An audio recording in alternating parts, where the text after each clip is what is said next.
Topic है सिंधु हिंदू नहीं, अगर ये बात होती तो हिंद महासागर सिंधु महासागर भी होता। इसकी तारीख़ ये है, इसका इतिहास समझने के लिए आपको चलना पड़ेगा। बल्कि अरबी में भी हिंद का नाम मिलता है, उसका फेमिनिन जेंडर यानी तानीस हिंदा होता है। हिंदा की भी तारीख़ है जो हज़रत अमीर हमजा को जंग उहद में मारा और कच्चा कलेजा चबाया था। इसकी तारीख़ तकरीबन 7,500 साल 7,300 साल की मिलती है कि मन्नू यानी नूह की जब कश्ती ठहरी, पूरी दुनिया तबाह बर्बाद हुई सैलाब में। तबाही के बाद नूह के 3 बेटे बचे थे, नूह यानी मन्नू के।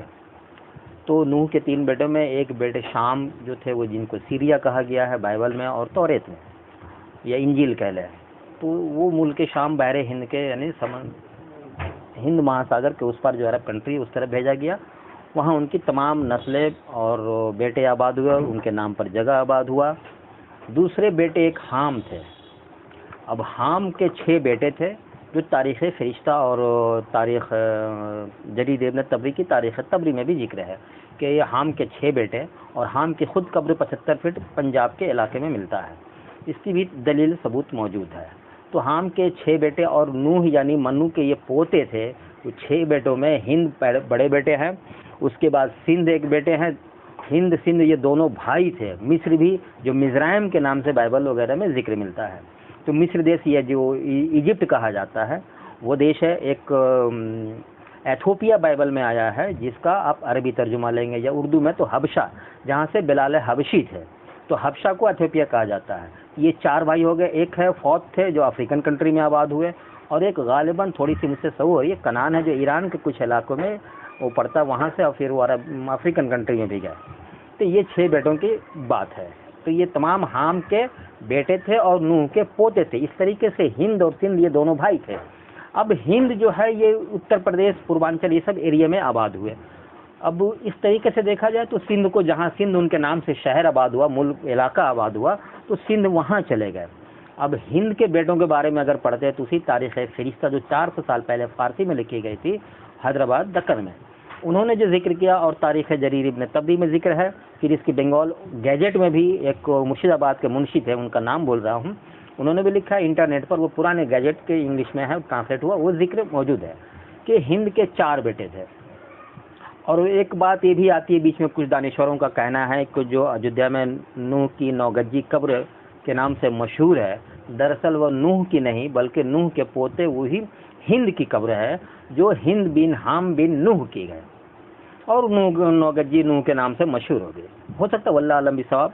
बहरहाल तो हिंद के 4 बेटों में बड़े बेटे का नाम पूरब था, जो पूर्वांचल का एरिया कहलाता है, जो गोरखपुर, गोंडा, बस्ती, सिवान, छपरा ये सब पूरा इलाका पूर्वांचल कहलाता।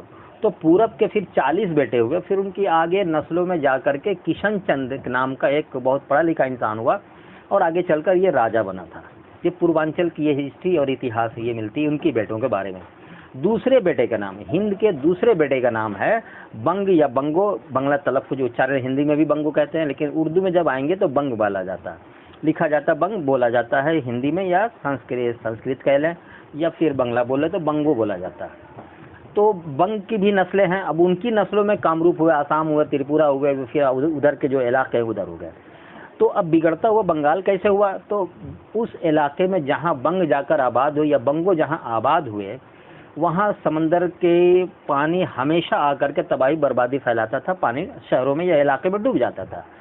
तो बंग ने क्या किया कि एक मिट्टी की दीवार खड़ी की, जिसको आल बंगला में बोला जाता है। तो उस आल का नाम पड़ गया बंगोर आल, बंगोर आल, बंगोर आल। बिगड़ते बिगड़ते बंगाल हुआ।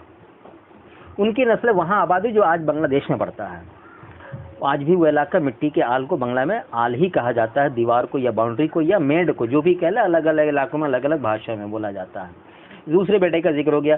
तीसरे बेटे का नाम दक्कन था। अब दक्कन या डेक्कन की तो साउथ इंडिया में जाकर आबाद हुए। अब दक्कन के भी 4 बेटे थे। अब कौन कौन ये भी सुन लें। मरहट यानी मराठा जो कहलाए, कन्नड़ कर्नाटका जो कन्नड़ भाषा बोलते हैं, आज भी उनकी नस्लें हैं। एक तेलंगाना, आज भी हमारे सामने आज स्टेट कुछ चंद वर्ष हुआ स्टेट अलग हुआ, तेलंगी भाषा तेलंगाना इलाका हुआ। ये तीनों भाई थे और ये दक्कन के बेटे थे, और एक शायद मालाबार है जो केरला के इलाके में पड़ता है। फिर उनसे और भी नस्लें आगे बढ़ी, केरला, फिर तमिल, वो अलग अलग। तो जहाँ जहाँ गए ये इनकी नस्लों के नाम पर, बेटों के नाम पर शहर और इलाका आबाद होता गया, और इस तरीके से ये हिंद संतान कहलाए। मुमकिन है, हो सकता है, हमारे बातों से अख्तलाफ किसी को हो सकती है कि हिंद संतान बिगड़ते बिगड़ते हिंदुस्तान बना हो, मगर हिंद की तारीख ये तकरीबन 7300 या 7200 या 7500 साल की ये मिलती है तारीख। अब इस तरीके से सिंध की नस्लों को भी पढ़ें तो सिंध, ये सिंधु कभी भी हिंदू नहीं। जो हमारे मुसलमानों पर इल्ज़ाम दिया जाता है कि हम लोग सिंधु थे, बड़े बड़े मुफक्किर और लिखने वाले भी इस पर गलती किए हैं, जैसे वैदिक प्रताप वैदिक, ये बहुत बड़े स्कॉलर हैं, जर्नलिस्ट है सीनियर, इस वक्त प्राइम मिनिस्टर के वो मशीर एडवाइज़र भी हैं, मुख्तलिफ ममालिक में भी गए, फ़ारसी पढ़ी इन्होंने, उर्दू भी पढ़ा है, हिंदी भी है, संस्कृत भी जानते हैं। 70 साल के करीब उम्र है इनकी, विकीपीडिया में भी जिक्र है। इन्होंने भी गलत की कि सिंधु तेर हिंदू हम लोग मुसलमानों ने बना दिया, ऐसी कोई बात नहीं। हिंदू जो शब्द है, वर्ड है, ये पर्शियन वर्ड है, ये 5000 पहले से इस्तेमाल होता आया है।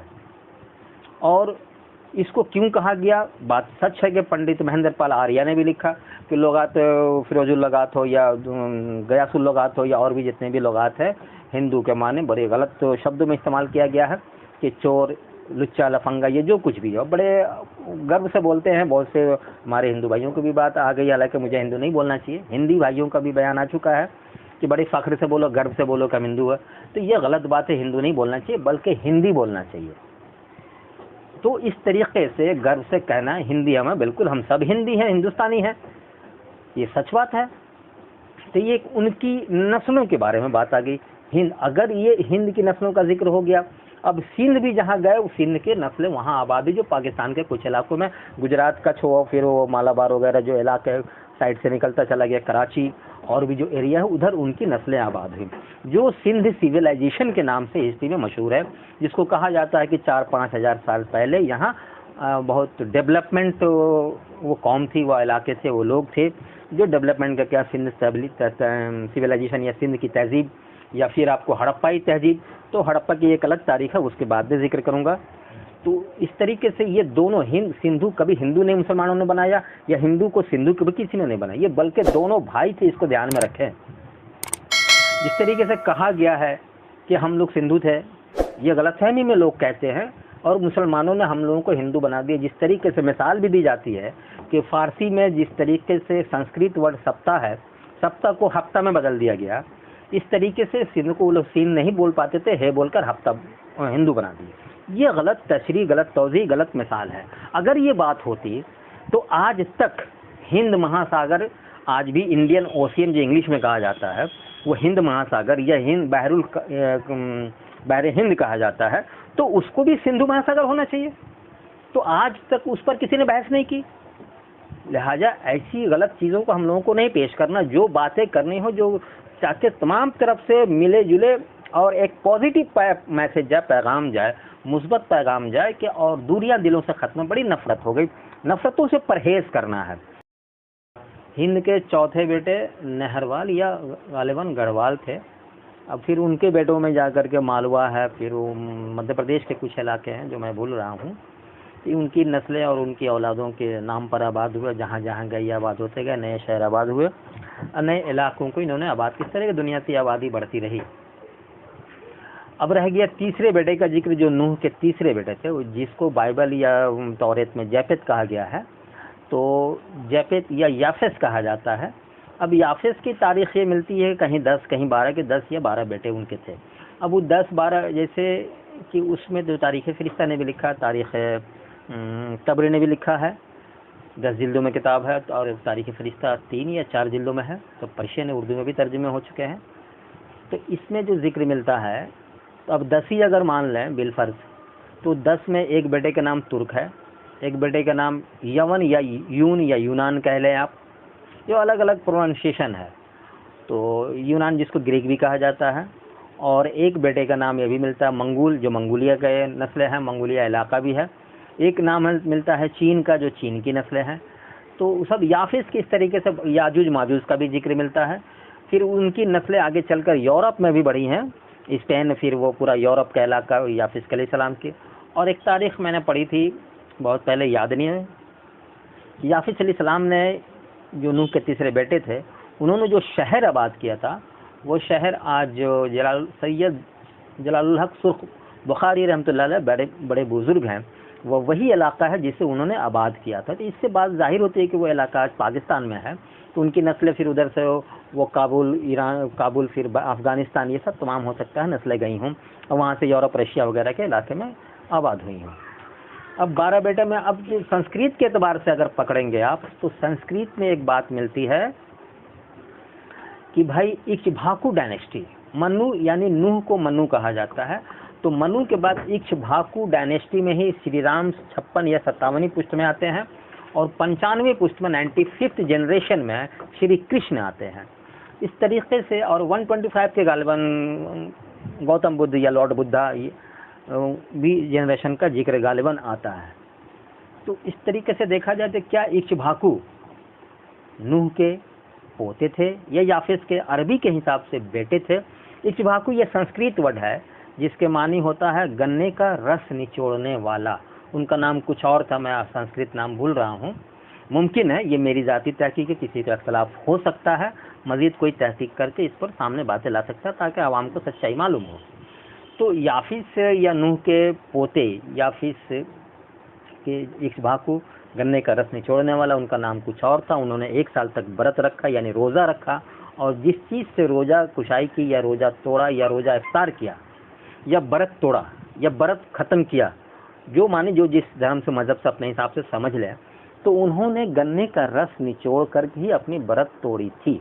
इस निस्बत से गन्ने का रस निचोड़ने को संस्कृत में इक्ष्वाकु कहते हैं और इसी नाम से वो मशहूर हो गए इक्ष्वाकु। अब उनकी जनरेशन में जो हड़प्पाई तहजीब कहलाती है, जो हड़प्पा सिविलाइजेशन, वही इलाका है, तो उनकी नस्लें भी आबाद हुई हैं। ये तरीक़ा है। लेकिन अब जहाँ तक मेरा मेन मोटो टॉपिक, वही सवाल खड़ा होता है, क्या जो इल्ज़ाम लगाया जाता है तारीख़ पर या मुसलमानों पर गलत इल्ज़ाम, ये गलत बातें हैं कि मुसलमानों ने सिंधु को सिंधी या सिंध को या सिंधु को हिंदू बना दिया। हिंदू दरअसल सब जगह अब देखा जाए क्यों कहा गया। संस्कृत पर्शियन, संस्कृत की लोगत में आप जाएंगे या फिर पर्शियन लोगत में जाएंगे तो क्यों कहा गया, इसकी एक अलग हिस्ट्री मिलती है। क्योंकि हिंदुस्तान में अब तकरीबन 5000 साल से ये जात पात का जो मसला आया, तो दलित चूँकि बहुत पाबंदी थी, बहुत इनके ऊपर दबाव था, जुल्म ज़्यादती हुई है, तो मजबूरी में कपड़े तक नहीं पहनते थे, कुछ वेद मंत्र वगैरह नहीं पढ़ सकते थे। ये महाभारत के बाद हुआ ये सब। तो इनको ये काले थे, नौकरची चाकरी गुलामी करना होता था, तो फारसी में इन्हीं को हिंदू कहा गया।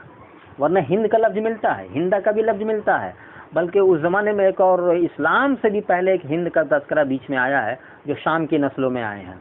ये शैम कहें संस्कृत के हिसाब से, ये श्याम कहें या हाम कहें या हैम कहें, ये अलग अलग प्रोनाउंसिएशन भाषा ज़बान में है। तो ये वर्ड मिलता है इसके मुतल्लिक ज़बान में है जो इस्लाम से पहले की बातें हैं। तो सबसे बड़ी ज्योग्राफिकल या नेचुरल प्रूफ तो हिंद महासागर है, तो उसको भी सिंधु महासागर होना चाहिए। लिहाजा ये जहन से बात निकाल दें कि सिंधु, मुसलमानों ने सिंधु को हिंदू बना दिया। ये पर्शियन वर्ड है जो 5000 साल से इस्तेमाल है और ये दलितों के लिए इस्तेमाल हुआ। अब चूंकि पर्शियन है, उसे उर्दू में ट्रांसलेट होते हैं, तो लोगात किशोरी हो या लोगात फिरोजुल लगात हो या लोगात गयासुल लगात हो या दीगर जिस उर्दू के डिक्शनरियाँ हों, तो वो कॉपी होती गई। मुसलमानों से इसका कोई ताल्लुक़ नहीं है। ये 5000 साल की हिस्ट्री है। और ये शब्द हिंदू जो शब्द है ये पर्शियन है। अब ये दलितों पर इस्तेमाल हुआ, लेकिन किसी को बुरा नहीं माननी चाहिए मेरी बातों को। हो सकता है किसी दलित को तकलीफ पहुंचे, लेकिन ऐसा हिंदुस्तान में हुआ उनके साथ। वो नंगे रहते थे, अब मजबूरी में बेचारे कहीं चोरी वगैरह कर लेते थे, इस निस्बत से उसका मानी अलग अलग हो जाते हैं। नंगे होते थे, कपड़े नहीं पहनने को नसीब होते थे, या गुलाम होते थे, नौकर चाकर होते थे, नौकरी चाकरी करते थे। तो तमाम चीज़ें उन्हीं पर फिट होता है और यही चीज़ है। मैं किसी की दिल आज़ारी नहीं चाहता, न किसी को तकलीफ पहुंचाना मेरा मकसद है। और अगर किसी को मेरी इन शब्दों से, खास तौर से दलित भाइयों से, दुख ना माने, तकलीफ ना माने, मैं उनकी जज्बात, उनकी बातों की और उनकी जहनियत से भी कदर करता हूँ, उनकी मालूमात की कदर। किसी जाति पर मेरा तनकीद मकसद हरगिज़ नहीं है, न किसी के धर्म पर। सच्चाई बताना, सच क्या है, किस तरीके से इस्तेहसाल इंसानियत को किया गया। हमारी नज़र में इंसानियत अजीम है, इंसानियत ही सबसे बड़ा धर्म है, और जहाँ इंसानियत है वहीं पर धर्म है, वहीं पर मज़हब है, वहीं पर पीर पैगंबर का असूल, कानून या खिलाफत इलाहिया है। या लिल्लाही कानून करें या ईश्वरीय कानून कहें या ईश्वरीय ज्ञान कहें, जहाँ पर इंसानियत पर तमाम चीज़ें वहीं पर फिट होती है। धर्म मजहब हिंदू मुस्लिम सिख ईसाई तो हमने दुनिया में बनाई है, ईश्वर के यहाँ या अल्लाह के यहाँ या अर्श पर। बल्कि एक बात और जहन पर आगे इसको मैं क्लियर कर दूं कि अगर देखा जाए तो आसमानी जो ज़बान भाषा है वो अरबी है, और दुनिया में जो सबसे पुरानी भाषा है वो है संस्कृत। संस्कृत तो ये मान लीजिए इंसानी जो तारीख़ है 10,000 साल या 9,000 साल या 8,000 साल, लेकिन 8,500 साल की तारीख जो हुबूत आदम से मिलती है वो श्रीलंका के पहाड़ पर, ये भी एक अलग मौजू बाद में इंशाल्लाह जिक्र करूँगा, तो 7,300 फीट की बुलंदी पर जो उन्होंने हज़रत आदम ने अपनी दुआ मांगी अल्लाह से कि मुझे माफ़ कर दो, तो 300 साल दुआ मांगते रह गए। अब उसके मुतल्लिक ये कॉल है कि इस्लामिक हिस्ट्री इब्न बतूता भी गए, बड़े बड़े मुसलमान सयाह भी गए हैं, उन्होंने कहा कि आदम अलैहिस्सलाम की, या जो तारीखों में लिखा है कि आदम अलैहिस्सलाम के पाँव का निशान यही है, श्रीलंका के पहाड़ पर फेंके गए, या जो सनल द्वीप कहा जाता है, संगल द्वीप भी कहा जाए, अलग अलग प्रोनाउंसिएशन है। तो उस पहाड़ पर उठे, वहाँ उतरे, तो इस्लामिक हिस्ट्री के मुताबिक वो आदम अलैहिस्सलाम का पाँव का निशान है। अब अगर हिंदुइज़्म तो अंग्रेज़ों ने धर्म बना दिया, हिंदू कोई धर्म नहीं है, इसलिए इसको भी ध्यान में रखना होगा। सनातन धर्म है तो सनातन में भी जाएंगे आप तो वो यहाँ जिक्र यही मिलता है कि शिवा जी के, हमारे शिव जी के या शिव शंकर जी के पाँव का निशान है, और प्रार्थना करते रहे ईश्वर से। तो भाई वहाँ तो बात साबित हो जाती है। मैं इस तरफ जाऊँगा तो बहुत सकता है मौलाना इलियास की तरह मुझ पर भी गलत इल्ज़ाम लग जाए, लेकिन तारीख है, फैक्ट है, ये सच्चाई है, तो फैक्ट रखना चाहिए, सबूत के साथ गुफ्तगू करनी चाहिए।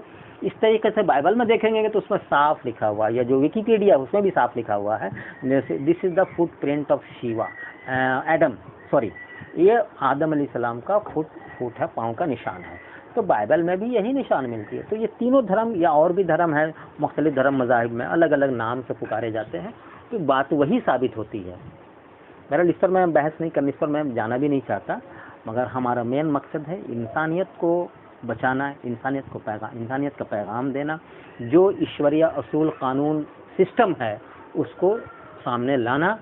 चाहे मुख्तलिफ धर्म है, कानून इलाहिया तो एक ही है, एक ही माँ बाप से हम सब हैं। आइए मिलजुल करके इंसानियत का काम करें, इंसानियत को फ़रोग़ दें। मनुष्यता ही सबसे बड़ा धर्म है, हर धर्म मज़हब में लिखा है, चाहे वो वेद में कहें या गीता में कहें। जो श्री कृष्ण ने अर्जुन को पैगाम दिया या तालीमात दी या दर्श दिया, जो बताया 18 दिनों तक, अध्याय 18 दिनों का जो अध्याय दिया है। थोड़ी बहुत गीता मैंने पढ़ा है, उर्दू में भी पढ़ा, मेरी ज़बान हिंदी नहीं है, मैं तो उर्दू जर्नलिज्म मेरा पेशा है और अखबार से जुड़ा हूँ। तो जो मैंने समझा है सब तरफ ही इंसानियत है, और एक ही ईश्वर, एक ही अल्लाह की पूजा इबादत की हर तरफ बयान है। और रह गया ये जाति पाति बांट छाट, तो दयानंद सरस्वती ने भी लिखा है कि पहले जात पात नहीं थे, पहले सब एक ही थे, तो फिर हम क्यों जात पात करें? जब अल्लाह ने, खुदा ने, ईश्वर ने जात पात नहीं बनाया, इलाका वगैरह ये सब बांट वगैरह कुछ नहीं, सब अल्लाह का। जैसा कि ये मौलाना अल्ताफ हुसैन हाली ने लिखा भी है मुसद्दस हाली में कि हम सब खुदा का, अल्लाह का कुंबा है, जो उनकी तशरीहात के मुताबिक बातें आती हैं, क्या कुंबा खुदा का उसमें मिसरा है। तो हम सब अल्लाह के बंदे हैं और सब एक हैं, सबका खून हमारा एक है। आज किसी को तकलीफ पहुंचती है तो हमारा ही भाई है, और वो सच्चाइयाँ सामने आएंगी जब दोनों मिलजुल कर रोएंगे। जिस तरीके से बरसों के बाद कोई दोस्त या भाई बिछड़ा हुआ मिलता है, दोनों गले मिलकर जो खुशी के आंसू रोते हैं, वो दौर आ रहा है। लेकिन जो खदशा हमें भी लगता है और जो पेशन गोई भी आ रही है सामने, 500-700-800 साल पहले शाह रहमतुल्लाह वली की, इस मुल्क में तबाही मारकट बहुत ज़्यादा है। खुदा इस चीज़ों से महफूज रखे, हमको मुस्बत पैगाम दे, इसलिए कि जहर इतनी ज़्यादा बो दी गई है, नफ़रत इतनी ज़्यादा नौजवानों में फैला दी गई है कि ये नफ़रत हज़ारों नहीं लाखों की जान लेगी। इस जान से इंसानियत को बचाना है। एक तो कोरोना का ये चल रहा है, हम तमाम लोगों अपनी सेहत के लिए दुआ करें, महफूज रहें, और ख़ुसूसी तौर पर प्याज का इस्तेमाल करें, या गरम जो मसाला होता है, इलायची, लौंग, अदरक, लहसुन, ये सब का इस्तेमाल करके आइए इंसानियत को बचाएं, इंसानियत का काम, इंसानियत का पैगाम को आम करें। खुदा।